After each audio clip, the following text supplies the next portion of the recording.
you wouldn't mind. Okay, so I am late because I was obsessing on your music. Uh, I always go and just check out what everyone sends me, and I usually love it, but I was obsessed, and now I need to go find you on Spotify to make you a part of my playlist. that's so nice. Thank Oh, you. your video was so beautiful, and the music Oh, was thanks. amazing. So I'm talking. So is it Stefan or Steven or how do I pronounce Stefan, actually. Stefan? Thank you.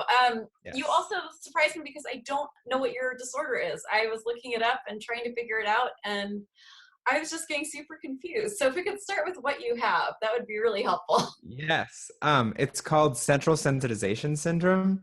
And I mean it's a variety of things. It's sort of the last diagnosis they make when they've ruled everything else out. I think a whole As bunch of I'm people just sure. went, yes. Yes. So it's yeah. Um, I spent 4 years chasing a diagnosis, which I know for some people doesn't even seem like that long, but it sure felt like a long time. And it's basically characterized by a propensity to hardwire injuries. Okay. So it's like phantom pain. Okay, now I got it. Yes. Wow. In the Oh, central nervous system. Uh, but it's also characterized by sorry, I'm getting a little delay on my end. no worries. Zoom was supposed to be the answer to Skype, and somehow we will all figure out a way to be able to talk around the world. It will can happen. you see my lips and I everything can, and looks you're actually like syncing up perfectly. So okay, so yeah, I'll just talk. okay. Okay. So it's also characterized by sensitivity to light and sound and touch and temperature. So they think it's mainly um, derived from, or not derived, but based in trauma, Okay. often several decades before, but I guess it can be sooner. That seems desperately unfair. What was the trauma that you experienced that started this all off? This was a 22, is that right? That this all Yes, started? yes. So So I actually have hydrocephalus, which is a brain disorder. Um, it sounds like a Greek myth. That sounds like some sort of like creature waiting in a cave. What is yes, yes, yes. hydrocephalus? Hydrocephalus, the brain fluid doesn't flow properly through the ventricles Boy. of the brain. Okay. So there's a blockage. So I have a shunt in my skull, and it basically pulls the brain fluid down to my abdomen because there's just too much of it in my skull. So it pushes up against my brain if I don't have this valve. So I'm So going to have you explain what that's like because I've had some spinal fluid issues before, which I would put on a level of hell that all the rest of my disorders can't even come near. So can you explain what some of your symptoms were for having this issue with brain fluid? well, I mean, it can be fatal if you don't catch it.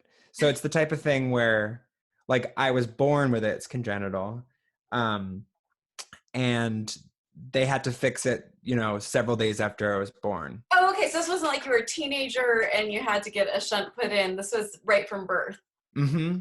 But I Okay. had 8 malfunctions, so I had to have revisions every time. Did this change how you were as a child? Were there certain things you weren't supposed to do or things that you're supposed to watch out for?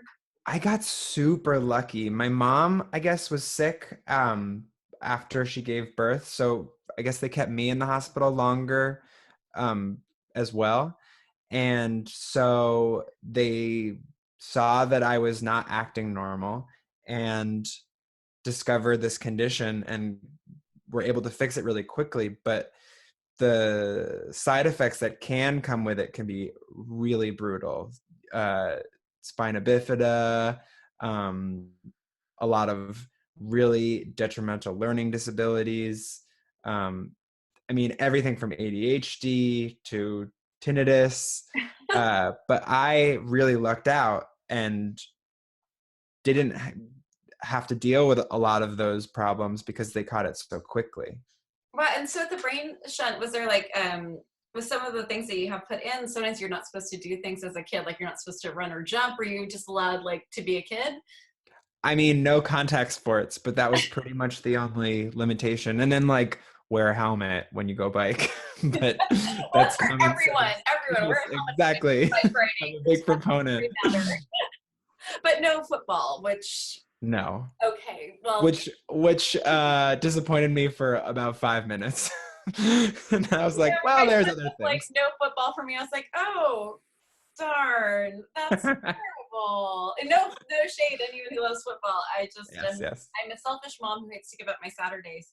And I also don't like to watch my children getting thrown. So it was a win-win for us. Yes, yes. So it's really Understood. just did not start affecting you until 22. Is that you lived kind of Well, a normal, healthy-ish sort of existence? that's when the global stuff happened. I mean, it started off with tendonitis in my arms, and the pain from that never went away.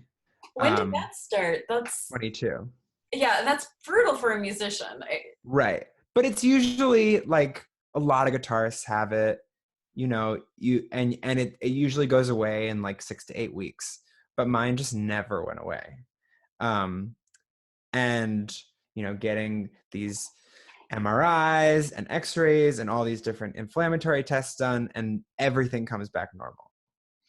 Isn't that the most sinking feeling? It's like, Uh-huh. congratulations, you're the healthiest sick person we've ever met. Like, Yeah.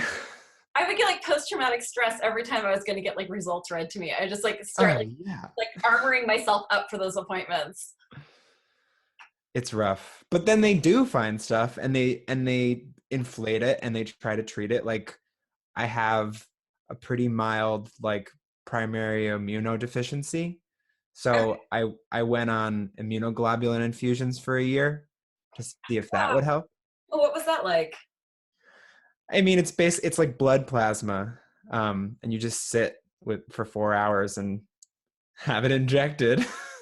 There's But some people who look at that and they're like 4 hours a piece. There's other people who are like 4 hours of absolute torture. Like, it really just sort of depends on where you are with your life and whether that's kind of like an upside of like forced downtime of like, or if it's just the worst idea ever. I watched some good movies. You had your playlist all set up. Yeah, exactly. It wasn't so bad. I'm glad to hear that. My dad has to go for plasmapheresis. So I've sat with him for like those 4 to 6 hours, just like watching Mhm. the blood go through. Let's Yep. watch the TV. Exactly. So from Weird. there, you were diagnosed with the tinnitus, but I'm trying to wrap my brain around like you had everything happen, like this oversensitization. It sounds like your nerves just went to drama queen mode. Exactly. So So how, then I got my tonsils out, and the pain in my throat never went away. And then I had a back injury, and that pain never went away. And knee injury. I actually also had a testicular operation, and that gave me a chronic scrotal itch. So it sounds like not all okay. I mean, you can't do no. anything about that in public unless you're like, yeah, there's just unless you're elected office. I think there's nothing you can do about Yeah, exactly. it. Sorry, we're recording this right now in the middle of a major news week, and I will try so hard not to lose my mind during this episode, but I think I have no fingernails. I've bitten them down to the quick. Well, every week is a major news week in America, so I think almost all of us are like um, trying to focus on anything else, literally uh-huh. try to keep our brains going. So I will make fun of Congress people today, Please, but I will please. try to keep this on the rails. And on the rails was testicular itching. Yes. Okay. Yes. That's So so just frustrating. yes, symptom after symptom, and they're just piling up, and none of them are going away. And I went to 25 different specialists, and nobody could tell me what was wrong. I'm really hoping you had great insurance and that I you were did. not I on did. your own trying to pay for all of these. No, thank God I was not. I had amazing insurance, which was a total godsend, and I'm forever thankful for that. I'm just trying to think through, like, you're this amazing, like, really, please, when you listen to this, go to the website or go to wherever our show notes are. Top is going to be a way to listen to Stefan's music because creative, amazing, beautiful music. Thank you. Everything you're describing, I can't imagine. Like, I'm a writer, I'm an illustrator. I can't imagine being creative with all of this, like, discomfort. It's a real thing, and it's hard to like push past like discomfort, itching, nausea, or like light issues and still be Mhm. creative. How were you able to push through? I mean, for probably 2 of those years, I really didn't. Wow. What did you use Because as an outlet then to like stay sane? Or uh, did you try to stay sane? I mean, hey, that's I don't know. I mean, a variety of things. You know, everything from movies to like downloading Grinder and having a lot of anonymous sex. hey, that's an option too. Yeah. Man, I am so jealous. That's a that is a fantastic option, which I never knew was a box that could be checked. Yes, That's exactly. not Which distracting. was also, you know, challenging in and of itself with that with like chronic pain in my arms and you Yeah, know, like scrotal issues. And like, but the scrotal itching would be made better through Grinder. yeah, maybe. I don't know. No, it Definitely. felt like I had jock itch for about a year and a half every day. It was Wow. like a yeast infection, essentially. Okay, everyone who can possibly understand yeast infection, everyone just cringed. Anyone who doesn't understand extreme, desperately uncomfortable itching and Yeah, awfulness, like sitting down, standing, all of it bad. Like, right. But that's, again, nothing to see. There was no test, nothing, no, you know, I had everybody examine it. literally with Yeah, Grindr, yeah. everyone got to examine it. I'm just trying to get my head around like how hard this is when all of it's invisible. Were Mhm. you were you at least believed by the doctors? Did they understand, or were you sidelined with it? A little bit of both. I Okay. mean, they were just so stumped. And I think some of them, you know, there's like an ego when you're a doctor and you want to believe that you can figure it out. And when you can't, it has to be the patient's fault. You know, it Obviously, can't be. we're so bad. So, yeah, I would say I was believed mostly. I mean, it gave me a lot of sympathy for women and people of color in the medical world because I know that there's so many studies that say that doctors underestimate the symptoms that those people are telling them. And to have had that experience as a man, not a lot of men do because of our undeserved privilege, you know? I love that you call out that privilege. And you know, anyone who's listening, if you take over a look at our YouTube channel, you will see we are both pretty pale. So we both come from a place of privilege in this, and the studies are brutal in what people of color go through and how much misdiagnosis or undiagnosis that people of color go through when they go in for any sort of serious issue. So I'm really glad you called that out because that's definitely something that needs to be looked at very closely in our society. Absolutely. Um, but I'm really glad you did get people who actually took you seriously with these Yeah. issues. I mean, it's so hard when it's invisible because like you said, so many doctors are with an ego trip. And if I'm repeating myself, everyone's going to have to forgive me. I'm on a unbelievable, Mitch McConnell has a coronary level of painkillers. So I'm a little loopy right now. Stefan is having to carry most of this. So big thank you over there. But I just wanted Of to course, of do a course. quick call out because I have a dislocated femur today and I did Ugh, not want to cancel this. So I'm I'm doing so happy that you were able to do it. I really yeah, our schedules we're on opposite sides of timelines. So we were trying to get this together for I think it's been about 2 months we've been trying, or at least a month. And I'm yeah. like, oh, I cannot cancel this, but I'm gonna be whiny. So Please, one all you need. oh, you're just gonna have to carry a lot of this, and you, I'm sure, will be able to. Thank you. One of the things that you talked about in your questionnaire was you want to talk about how this affected your social life when you were starting to date, and you touched on that with Grinder. I come from like a totally different world of this with chronic illness and dating and being female and cis female, and there's a lot on there about no casual sex, and there's a lot of stuff that was like, that's going to be a judgment issue. And I'm just curious how that worked for you. Like, how did that, was that for distraction? Did you find it hard to, did you want long-term relationships during this time? Or did you just want to like keep that side of it out? I mean, it was hard I did try to find a long-term partner, but yeah, it was difficult I mean, especially when you don't have a name for what you're going through, Yeah. to try to describe it. And I mean, it was so existential. I mean, how's a person supposed to react? When do I tell them about what I'm going through? Oh my God, right?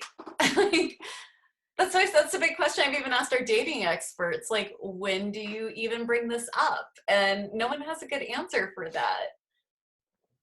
I I think it's probably case by case, but it's a lot of trial and error. I mean, dating is absolutely trial and error. Yeah. I just always went with it because I was a single mom for a long time, and I had Yeah. the same rule for my illness as I had about like also being a single mom, was that's just upfront. Like, and I found it easier in dating because it weeded people out so fast. Like, Yeah.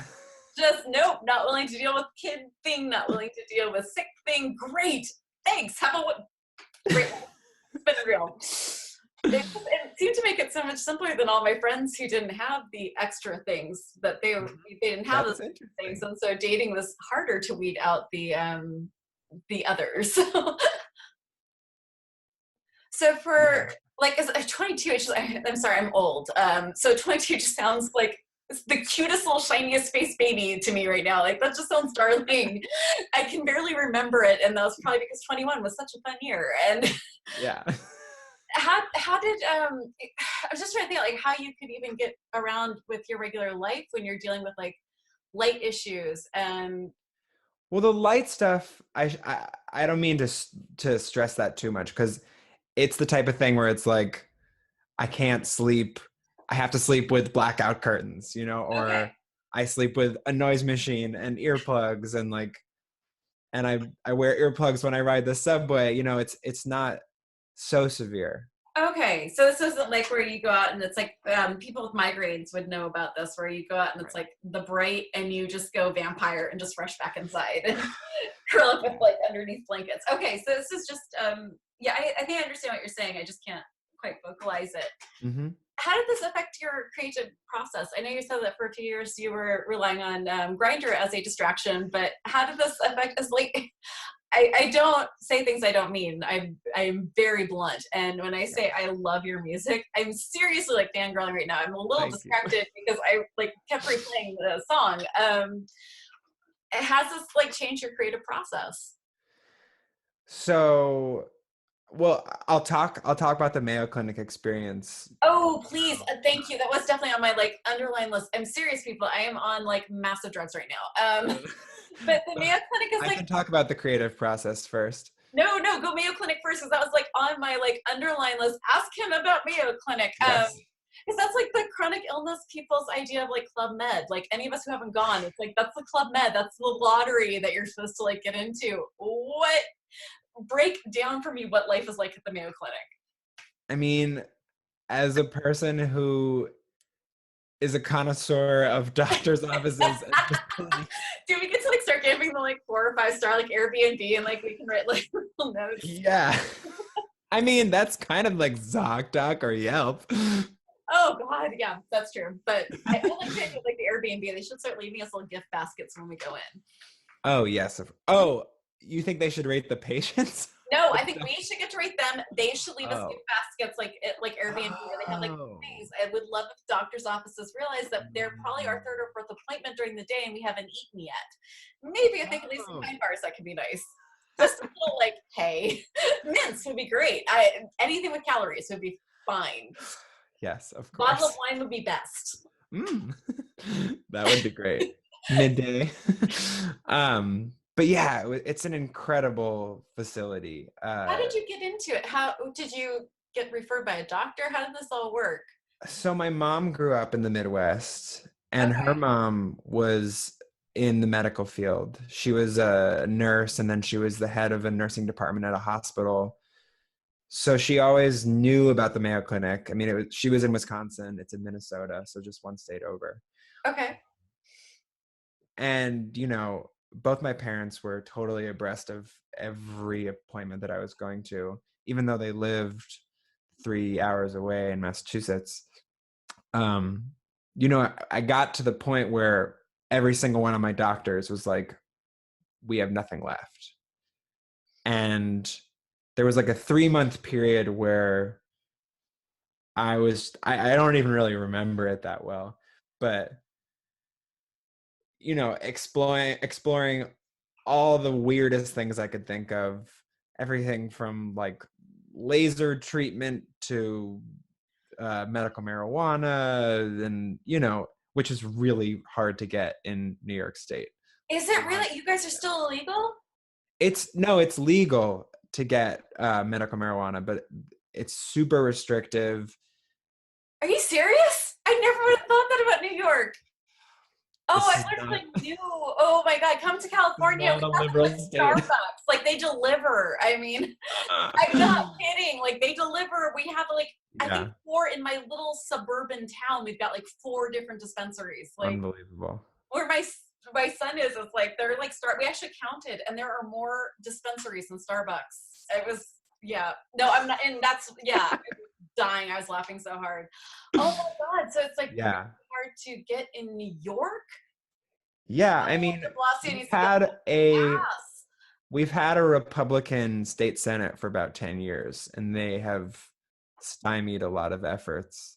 There's so much that is not Republican or Democrat, and people in agony is not a partisan issue. Environment, by the way, is also not a partisan issue. That is Mm-hmm. insane. I like people suffering should be like beyond party lines. That's Yeah. crazy. Oh, I'm so sorry you don't have easy access.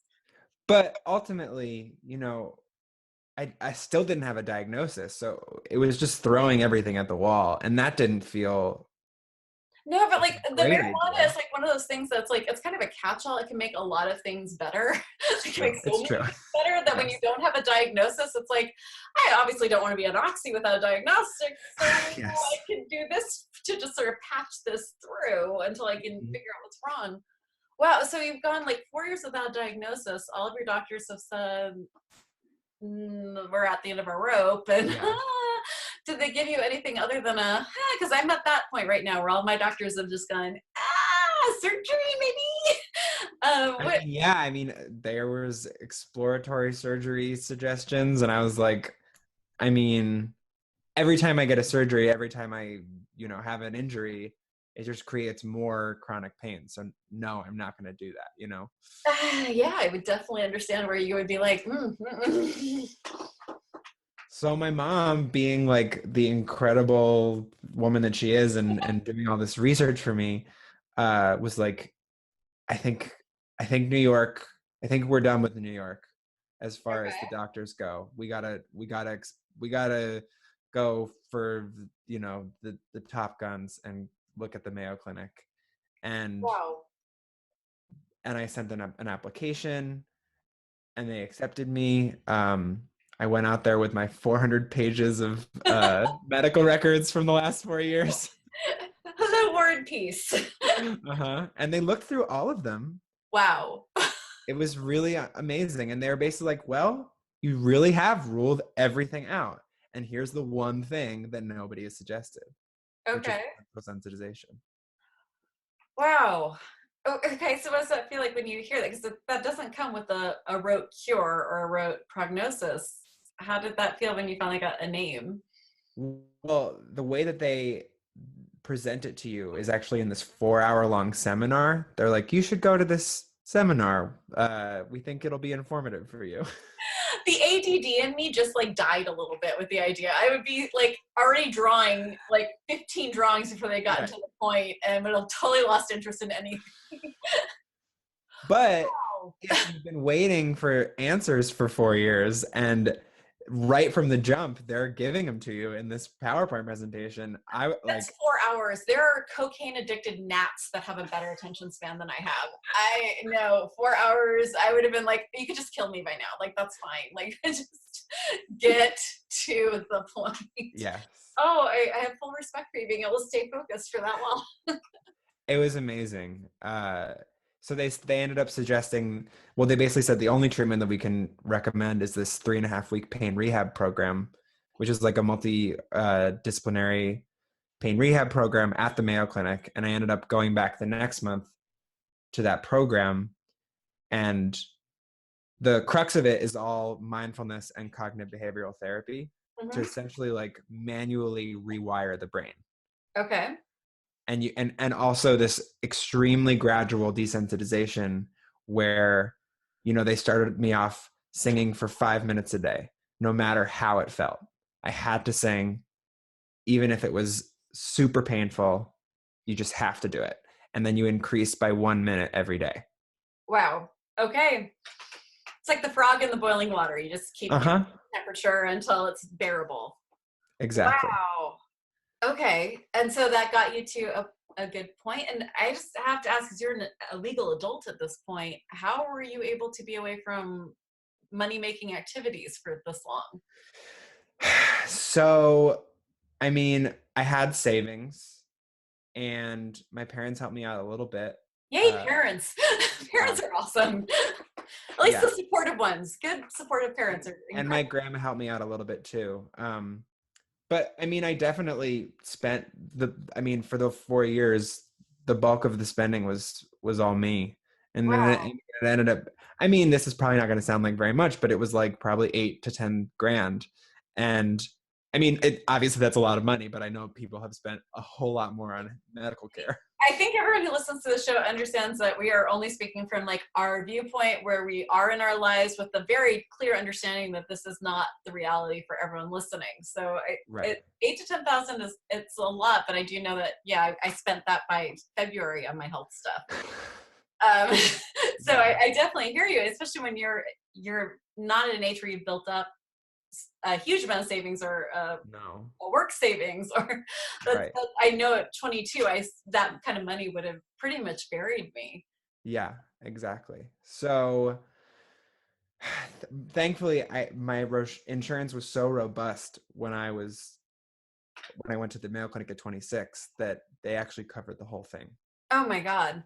that's Real. that's surreal. Do you actually live on the campus at Mayo or do you go in and out? You go in and out. So Okay. I stayed in Airbnb, which was great. I've been floating this idea forever, but I want Airbnb to start a subsidized program for people who have to Yeah. go to places for. And we talked about this with Dawn, who has to go for her amyloidosis. That they should have a subsidized way for people to go to trials and to clinics and Mm. subsidize that so that people don't have to go broke trying to get help.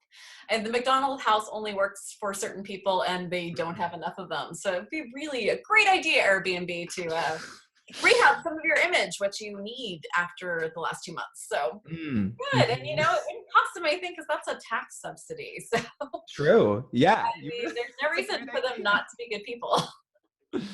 Just a Yes. little idea living out here near Silicon Valley, those things. Just yell it out the window. I've yelled it to just about everyone at this point. Yes. I've been trying to get Uber to do this. I've been trying to get Lyft to do this, to get Airbnb to do these things. I mean, our government obviously is not going to step in and take care of sick people. We've decided that corporations are people, so I'd like our corporations to be nice people, good neighbors. Make us not want to go French Revolution. That'd be great. Sorry, I promised I wouldn't do this. I'm in full I agreement. I step didn't mean back. to. I'm not. So you're Yes. living in an Airbnb. You're Yeah. going back and forth to the clinic. How many hours is the clinic? 8 hours a day, Oh my God. For how long? 3.5 weeks. I bow down to your focus on that. That is amazing.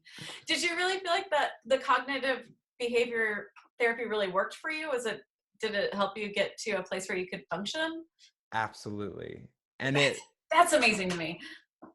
truly create, like with the desensitization and the whole protocol and all the different mindfulness and relaxation techniques that they were teaching us, like I feel like I've essentially rewired myself in a lot of ways.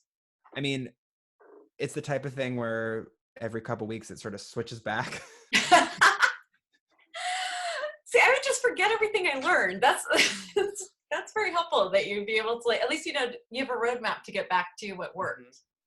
And they plan for all that. They make you write out plans for difficult days, and they send you back home with all these tools to try every time that these types of things happen.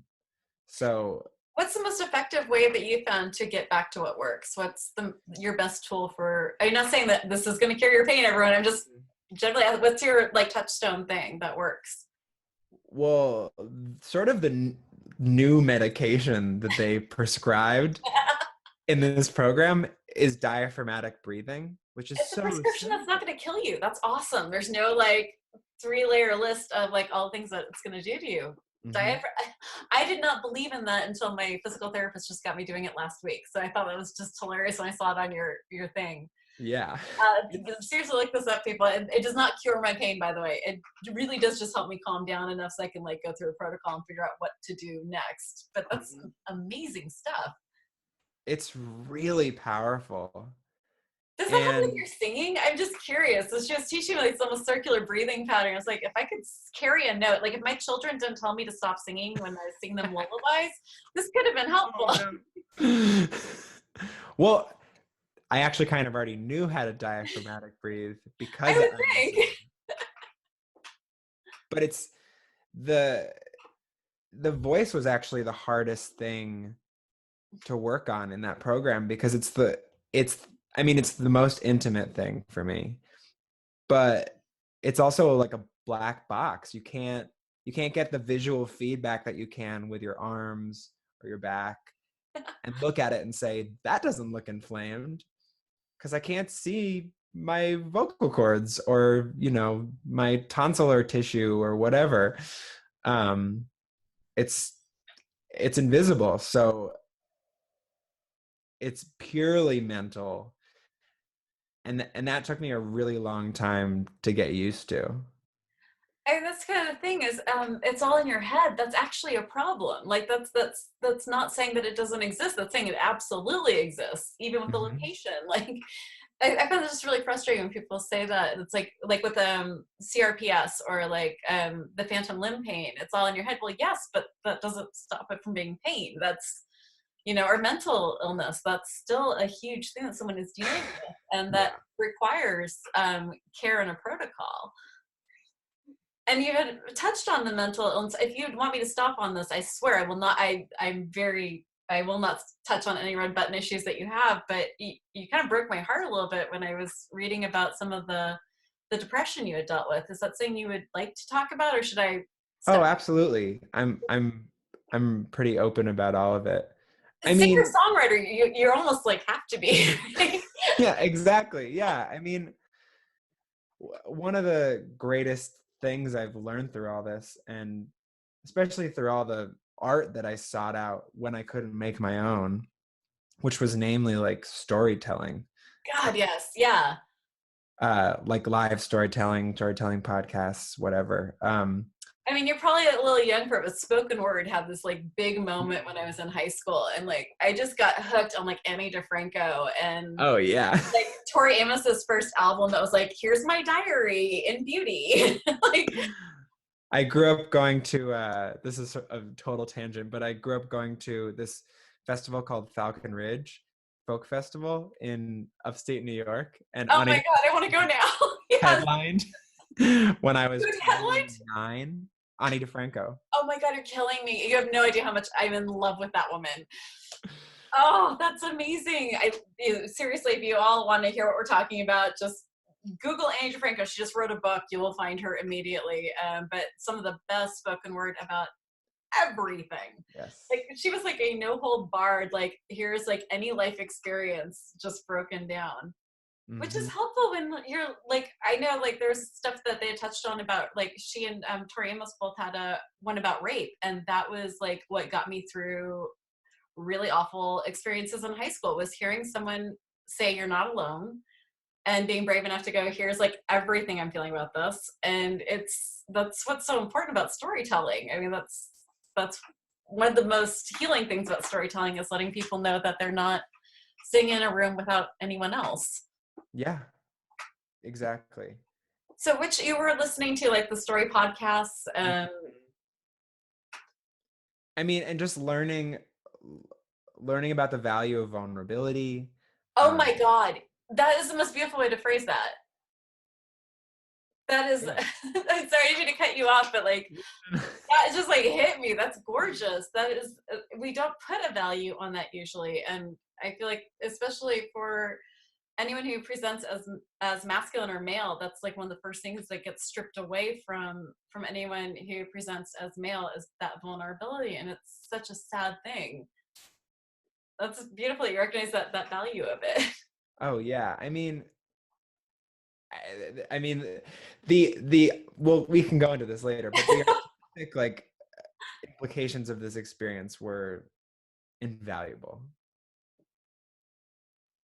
So what did you do from there? Like how, where were you with your singing career at that point?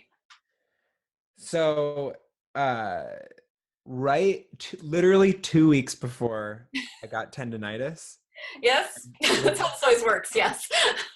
yes, I released my first folk album actually, because I used to make a lot more folk music, still make some, and I had all these shows planned, and I was playing a lot more, rehearsing for those shows, and that's what gave me the tendonitis. Mm. So, I wasn't able to perform then for pretty much at all, like maybe one song here or there at like a house party or whatever. But pretty much couldn't perform at all for all 4 of those years. So my career was completely put on hold. So that's the thing when you're working for yourself and you're not working for a company and you're doing something creative. It's so hard to say no to anything, because it's, Mm-hmm. at least for me, as I was a photographer for years, and I was always like, well, that could have been my big break, or that could have had the one person who needed to see it, who could have moved me forward, could have been there at that event. And I would push myself to insane limits just because of Yeah. that what if, that fear of missing out. Like, And I did do some vocal sessions. I sang on jingles during that period because they were short sessions, and they were usually pretty easy, but I struggled through all of them. And but I couldn't say no because I mean it's money, yep. and I mean I wasn't freelance, thankfully. I had a full-time job, and I don't know what I would have done if I hadn't. I mean, part of me is so thankful that this happened before before music. I mean, it's still not my bread and butter, but if it had been at that time, I would have been destroyed. That's so interesting. It's like I talked to people from like other countries, and they have so many fail safes for people who, it gives them a way to start their own businesses or to pursue a creative endeavor, because if they get sick, they're not going to not be able to afford their insulin, or they're not going to be able to not afford, like, Yeah. there's and I just find it so funny, in a country that we claim that we're capitalists and we claim that we're about innovation, and yet we have no setup to make sure that people have a safe space to like really build something from. Okay, politics. Sorry, I will. Mm, no more Twitter for me today. No, must stay away from Twitter. I feel that impulse too all the time. My husband has a rule for me, and it's, I mean, I shouldn't say it that way because we don't make rules for each other. It's just Yes. like you need to sleep. No Twitter after 7 p.m. is like kind of the like, Good idea. like you just don't sleep. You get so agitated. And I think the underlying is you don't let me sleep because you are so agitated. Right. That's probably the fair, sweet way of him saying that. It's like, please stop this. For the love of all that is holy. So when you're going through this, so you have like a full-time job. I just wanted to get back to the mental health aspect of this, Mm-hmm. because I cannot tell you how many emails I've gotten in the last 3 weeks of people emailing me at 2 a.m. talking about how lonely they are feeling and how they're done with chronic pain and just suicidal thoughts. And the last one that I got really broke my heart because I feel like that person reached out to a doctor in a way of just saying, I'm desperate, not saying I'm going to kill myself, but just saying I'm not sure like where I'm at with something. And the doctor took it all the way over without like asking questions. And I feel like there's so many of us who are like, we're scared to even like tell our doctors we don't know how to deal with this pain, and if we don't use the right language we can end up on a psych hold. And I'm Mhm. just wondering how you dealt with like all of this. It sounds like your parents aren't living near you, but I'm sure you could probably call. But how did you handle like mental health, depression, and chronic pain and creativity?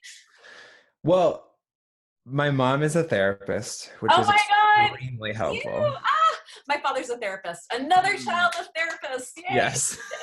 Aren't we fun? Yes.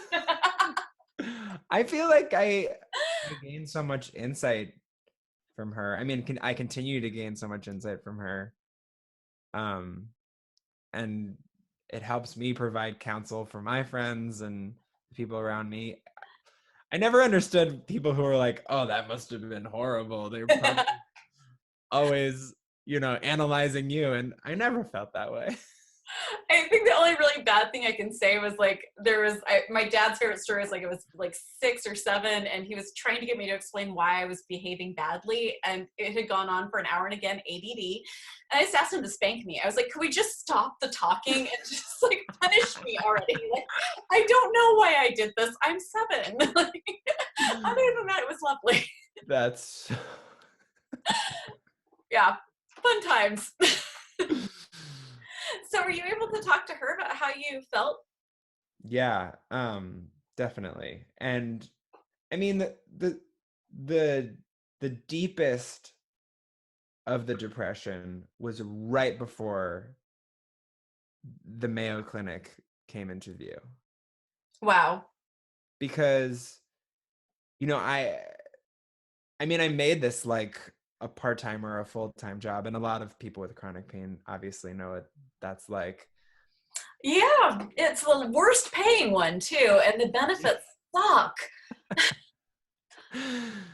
So, yeah, just going to 4 or 5 appointments a week and doing all these different treatments. And I had been doing that for so long. And then when that rug was essentially pulled out from under me, when all these doctors said, we have nothing left, like all the energy that I had once put into music sort of was transferred into finding a cure.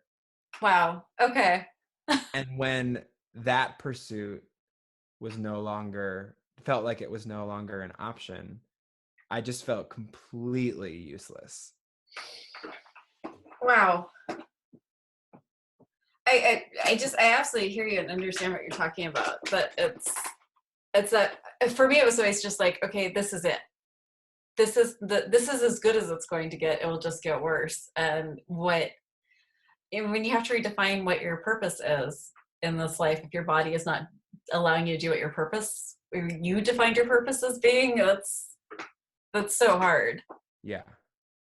So how And I did don't think I let myself, I mean, up until that moment, I really hadn't allowed myself to do any redefining. wow. And maybe that what was part of what was subconsciously happening in that moment of sort of admitting defeat. Wow, that's how did you deal with that? Like the admitting defeat.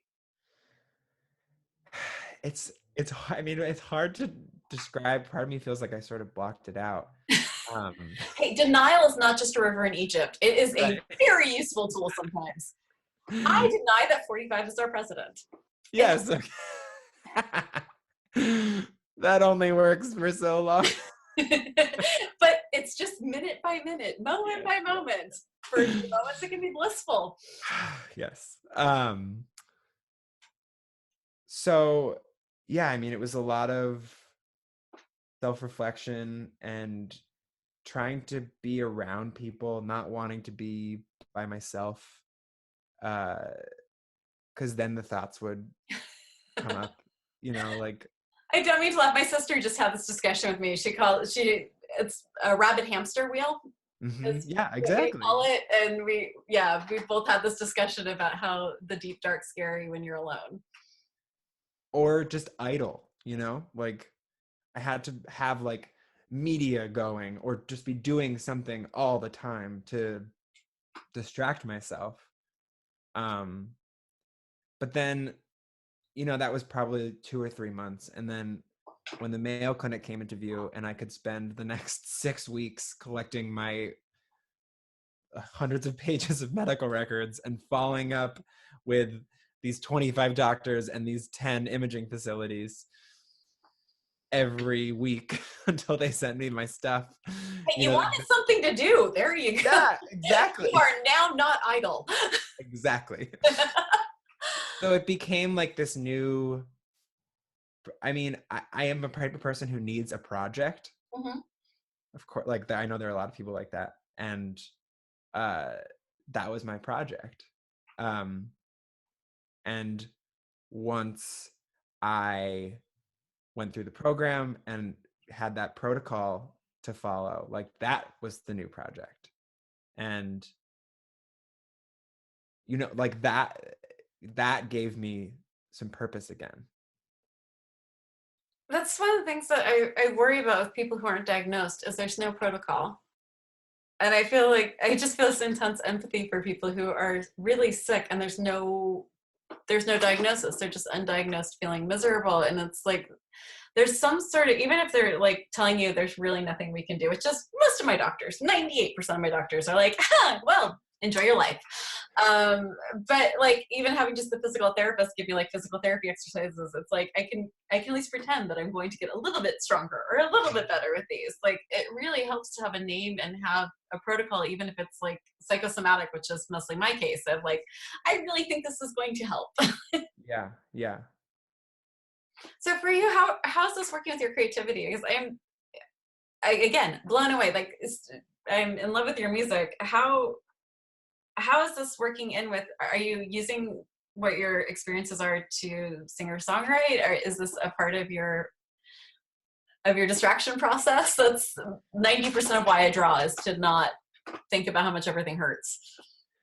Well, at this point, it's I mean, the one of the primary things they teach you in the Mayo Clinic program is not to avoid activities if Okay. they're causing you pain, if they're increasing your symptoms. You don't want to avoid them, you want to moderate them, or you want to modify them. That's so um, different than the usual advice, which is it hurts, stop, stop. right, exactly, which is, And I by the mean, way, do not sue us. This is what worked for him. This is what the Mayo yes, Clinic said to yes. do. We are not advocating this. We're just saying experience. Don't sue me. Okay, sorry. I mean, it really only works if you can tell yourself whenever you experience the symptoms that absolutely nothing is wrong, that there's nothing actually wrong. I'm only smiling like this because it's almost the same thing I have to do for my, but you can see, like, if anyone's watching this on YouTube, you've probably seen my shoulder dislocate 2 or 3 times during this episode.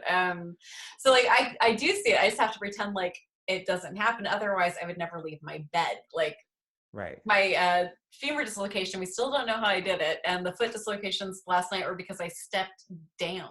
So sometimes with chronic illness, you do, if you, I mean, like sorry, my lawyer sister's gonna yell at me about this, but sometimes I just have to push through, and sometimes that just is a thing that people do, is just push through and pretend like it's not going to be a problem, so that you can do anything, something. So the weird thing about my condition is that it's actually stopping the activity is what increases the pain Oh wow. ultimately. um like when I got back from the Mayo Clinic, I had a couple, big roadblocks that I had to get over, where I'd have a an onset of the symptoms like all over again, and it felt like, oh no, this isn't working, and all this effort that I've put into it is for nothing. And then, you know, I stopped singing for another 3 months, and then having to desensitize myself again, like start again from 5 minutes and work my way back up. Knowing what happens when I stop, I just have to keep going. Yeah, the itsy bitsy spider of recovery, of like getting up and then getting washed right back down. That's probably one of the most frustrating parts of it. It's so scary because you know what the end game can look like. Yeah. So we're getting really close to an hour. Is there anything that I have not covered that you wanted to talk about that I didn't touch on? I don't know. Do you have any lingering questions? Lingering questions. I really wish I was clever enough right now to think that I have any current thoughts other than the rabid hamster that's like running around in my brain right now. I'm sure I will come up with a whole bunch more when I like sober up a bit. But yes. No, it's just I was mostly curious about how I'm always very curious when I'm talking to people who are younger who aren't or people who aren't in stable relationships, how it is when you are trying to find someone or dating. I'm always fascinated by dating with chronic illness because that was such a horrible thing when I was back in that world. I'm always curious how people are dealing with relationships and chronic illness. I mean, it is interesting because like, and that also goes over to friendships as well. I mean, I'm not just like, I'm just always curious is like, because dealing with this world where is so isolating with chronic illness and like trying to find friends, like even as an adult, a healthy adult, is really hard to do. And then the question of like, I may or may not be where I say I might be, or I might drop off the face of the earth for 3 months. Yeah. I mean, I feel like with romantic relationships, I mean, and really any relationships now, like I have this story about this thing that happened for 4 years, and like I have gotten a handle on it, you know, in as much as I ever will, in a way that like I can do what I want to do for the most part. And I probably will have more instances where I get weird injuries or just weird medical stuff happens to me because it just seems to, I don't know, just not a lucky person when it comes to that. But ultimately, like now I have a name and I have a way to describe it to non-medical professionals.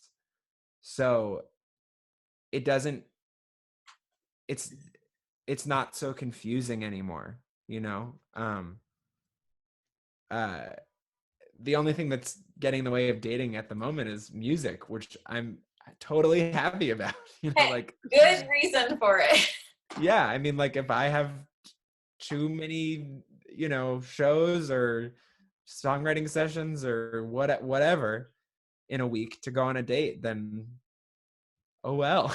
Well, You I know. will selfishly say, please stop dating. More music, please. It's coming. It's coming. I can't wait.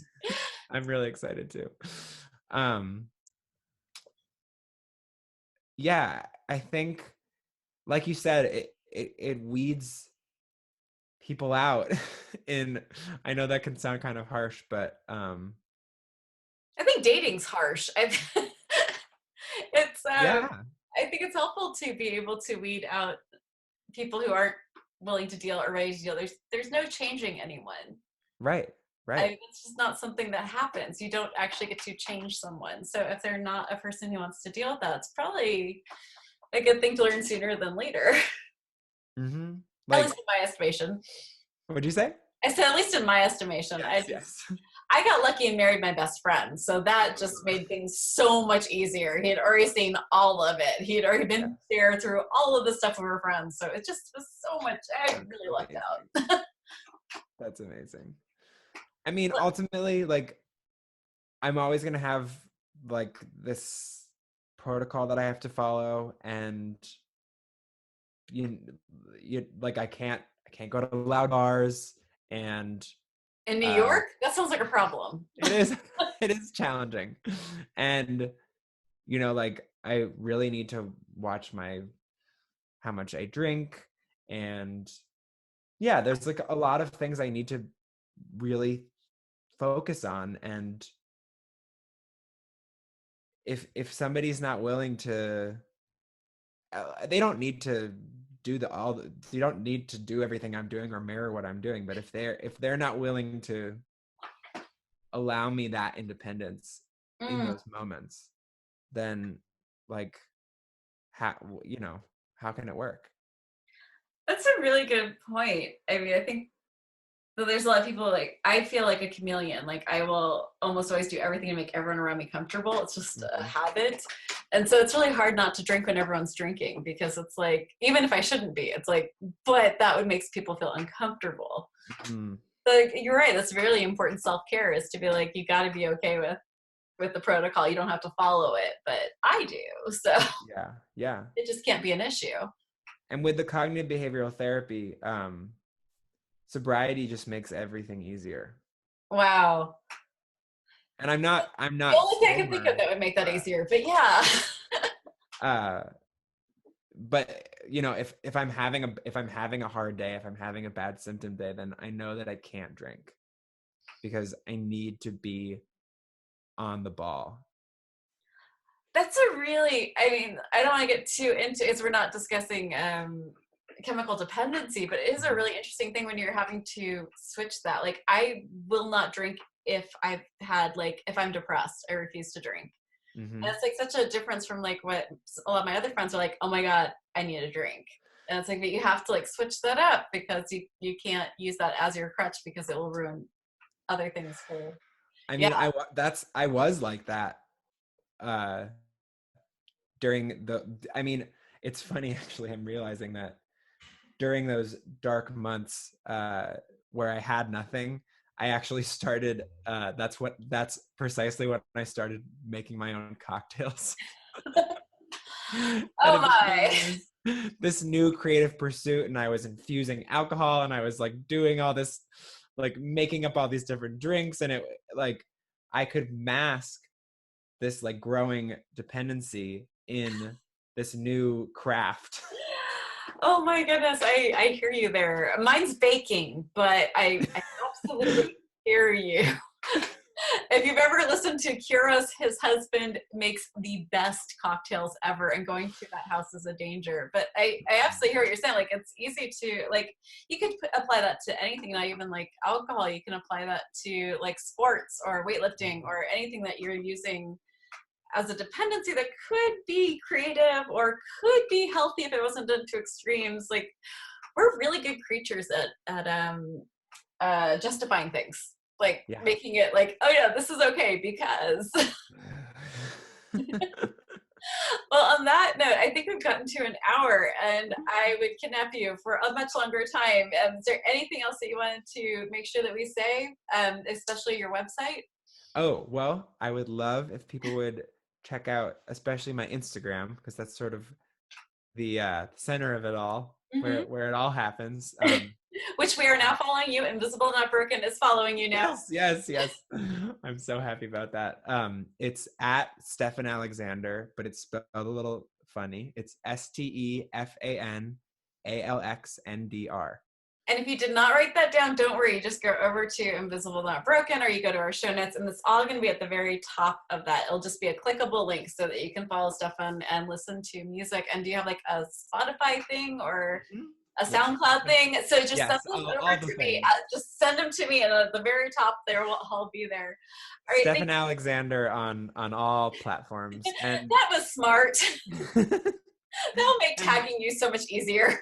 of course, and like my at this point, like I've realized that my chronic pain, it it's part of my everyday, so it's part of my persona as a musician. Like it's it's like the second line of my Instagram bio is chronic pain survivor.